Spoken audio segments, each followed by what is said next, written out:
মানব সভ্যতার শুরু থেকে এখনো পর্যন্ত মানুষ পৃথিবীটাকে পুরোপুরিভাবে চেঞ্জ করে দিয়েছে, যেগুলোর ব্যাপারে আপনাদেরকে বলার কোনো প্রয়োজন নেই, কারণ এই সমস্ত দৃশ্য আপনারা প্রতিনিয়ত দেখে থাকেন। আজকের সময় মানুষ থেকে শুরু করে আর্কিটেকচার, টেকনোলজি, মানুষের ড্রেসিং সেন্স, ট্রান্সপোর্ট সিস্টেম সমস্ত কিছুই নেক্সট লেভেলে চলে গিয়েছে। কিন্তু তার সত্ত্বেও এমনও কিছু জিনিস ছিল যেগুলো মানব সভ্যতা থেকে এখনো পর্যন্ত একই রকম ছিল, আর সেগুলো মাত্র কয়েক বছরের মধ্যে পুরোপুরিভাবে চেঞ্জ হয়ে গিয়েছে এবং লেবার শ্রেণীর মানুষদের বিপদের মুখে ঠেলে দেওয়া হচ্ছে।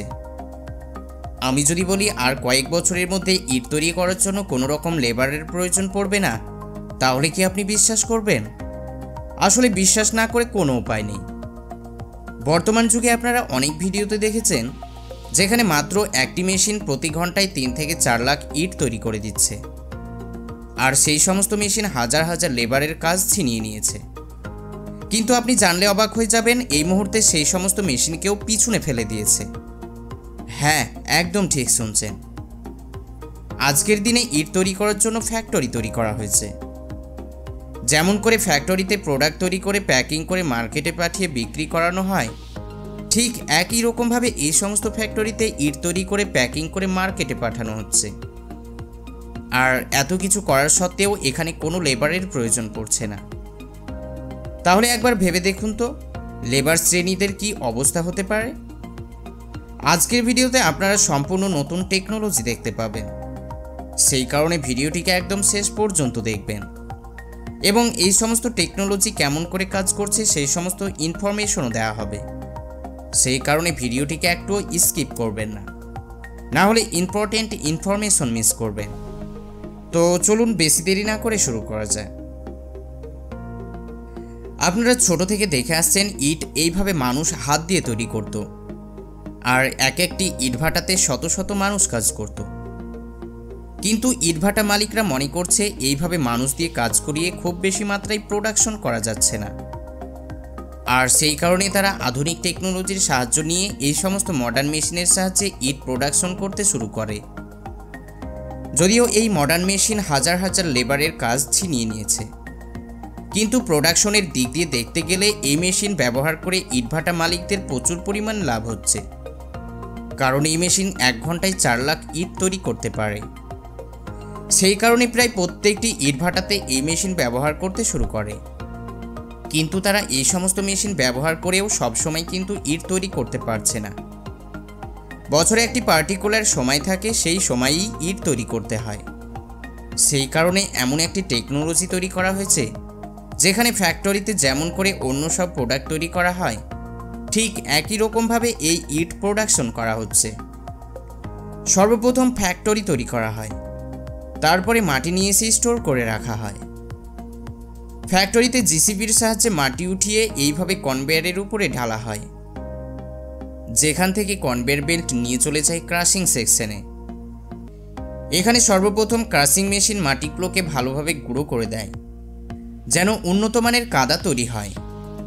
এই কাজ কমপ্লিট হয়ে গেলে কাদা তৈরি করা মেশিনের দিকে পাঠানো হয়, যেখানে রিকোয়ার্ড অ্যামাউন্টে পানি মিশিয়ে কাদা তৈরি করা হয়। আর এইভাবে কাদা তৈরি করা কমপ্লিট হয়ে গেলে একটি শেপ মেশিন স্কোয়ার শেপ তৈরি করে বাইরে বের করে দেয়, আর এটির থিকনেস একটি ইটের মাপের করা হয়। আর এইভাবে লম্বা লম্বা কাদার লেয়ার তৈরি করা হয়। এবার এগুলো কনভেয়ারের সাহায্যে সামনের দিকে চলে যায়। তারপর নির্দিষ্ট জায়গায় যাওয়ার পর একটি হাইড্রোলিক প্রেস সামনের দিকে ঠেলে দেয়। এই মেশিনে ইটের মাপে অনেকগুলো ব্লেড লাগানো থাকে, আর হাইড্রোলিকের সাহায্যে সামনের দিকে ধাক্কা দেওয়ার কারণে ইটের মাপে কেটে যায়, আর এইভাবে ইটের শেপ দিয়ে দেওয়া হয়। ইট তৈরি হয়ে যাওয়ার পর একটি ক্রেনের সাহায্যে উঠিয়ে একটি বড় প্লেটের উপরে রাখা হয়। এইভাবে একের পর এক লেয়ার তৈরি করা হয় যেন কম জায়গায় ইটগুলো শোকানো যায়। এবার কয়েকটি লেয়ার তৈরি হয়ে গেলে ফর্কলিফট মেশিনের সাহায্যে প্লেটগুলোকে উঠিয়ে নিয়ে যাওয়া হয় এবং যেখানে ইট শোকানো হবে সেখানে নিয়ে গিয়ে রেখে দেওয়া হয়।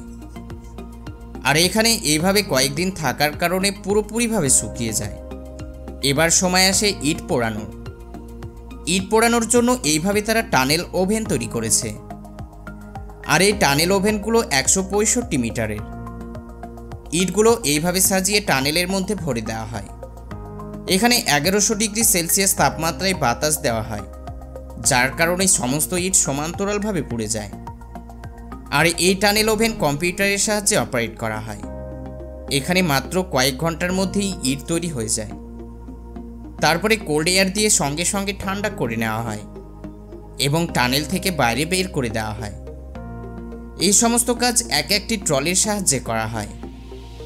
সেই কারণে মানুষ দিয়ে ইট এক জায়গা থেকে অন্য জায়গায় নিয়ে যাওয়ার কোনো প্রয়োজন পড়ে না, যার কারণে লেবারেরও প্রয়োজন হয় না। আর এইভাবেই ইট তৈরি হয়ে যায়। তাছাড়াও আরও কিছু কোম্পানি আছে যারা ইট কমপ্লিট তৈরি করে প্যাকিং করে দেয়, এবং কিছু কোম্পানি আছে যারা এইভাবে স্ট্র্যাপ করে দেয়, কারণ এগুলো ফর্কলিফট অপারেটর মেশিনের সাহায্যে ট্রাকে লোড করা হবে এবং ট্রাকে লোড করে মার্কেটে পাঠিয়ে দেওয়া হয়। আর এইভাবে বাইরের দেশে ফ্যাক্টরিতে মডার্ন টেকনোলজির রোবোটিক মেশিনের সাহায্যে ইট তৈরি করছে, কিন্তু এখনও আমাদের এই দিকে এই ধরনের মেশিন এসে পৌঁছয়নি। মানে এখনও কোনো ইট ভাটার মালিক এইভাবে ইট তৈরি করে না, কিন্তু খুব তাড়াতাড়ি এইরকম ফ্যাক্টরি আমাদের এই দিকেও দেখতে পাওয়া যেতে পারে। এবার বলুন তো, যদি এইভাবে সমস্ত কাজ মেশিন ছিনিয়ে নেয়, তাহলে সাধারণ লেবার শ্রেণীর মানুষ কোন কাজটি করবে? আপনারা অনেক ভিডিওতে দেখেছেন ঘরবাড়ি তৈরি করা থেকে শুরু করে চাষাবাদ সমস্ত কিছু মেশিন দিয়ে করানো হচ্ছে, আর একটি মেশিন হাজার হাজার লেবারের কাজ ছিনিয়ে নিচ্ছে। তো বন্ধুরা, এই সমস্ত ইনফরমেশন এবং টেকনোলজি দেখে কেমন লেগেছে অবশ্যই নিচে কমেন্ট করে জানাবেন। আর ভিডিও যদি ভালো লাগে তাহলে ভিডিওতে একটি লাইক অবশ্যই করবেন। তার সাথে সাথে আমাদের চ্যানেলের আরও ভিডিওগুলিকে দেখার জন্য চ্যানেলটিকে সাবস্ক্রাইব করতে ভুলবেন না। আবারও দেখা হবে নতুন কোনো ভিডিওর সাথে। ততক্ষণ পর্যন্ত ভালো থাকুন, সুস্থ থাকুন।